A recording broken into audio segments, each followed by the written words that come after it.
La chanteuse et actrice Dani, décédée le 18 juillet dernier à l'âge de 77 ans, n'a pas tout à fait dit son dernier mot. Mardi 25 avril, le psychiatre Laurent Carilla, que l'on voit fréquemment dans l'émission Ça commence aujourd'hui, diffusée sur France 2, a dévoilé un nouvel épisode de son podcast Addiction, consacré à l'artiste et à son ancienne dépendance à la drogue dure. À son micro, peu avant sa disparition, celle-ci révélait être tombée dans l'héroïne par amour pour un homme, alors qu'elle avait 29 ans.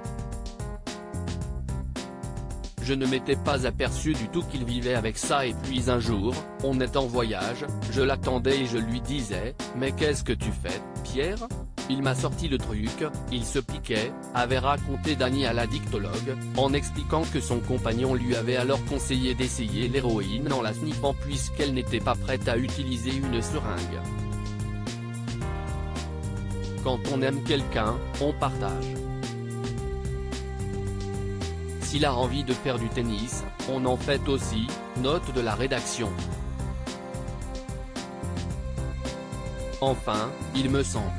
Moi, j'aime bien ça, avait estimé la chanteuse, qui avait alors rapidement testé la drogue dure.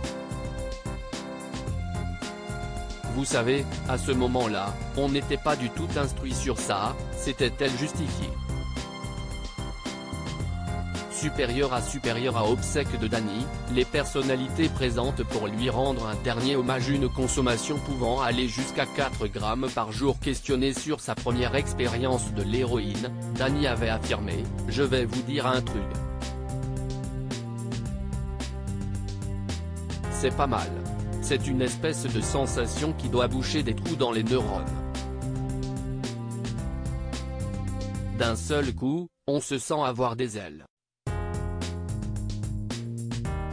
On est habité par une sensation très agréable et c'est ça le danger. » Peu après ce moment-là, la chanteuse est devenue dépendante de cette drogue, facilitée par le fait qu'elle n'avait pas de problème d'argent.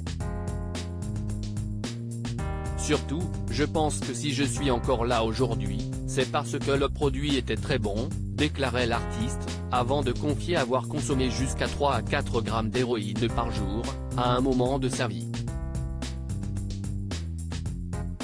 Étonnamment, elle assurait n'avoir jamais été malade à cause de cette drogue, en indiquant avoir pu compter sur le soutien de sa famille, de son mari et de ses enfants pour remonter la pente.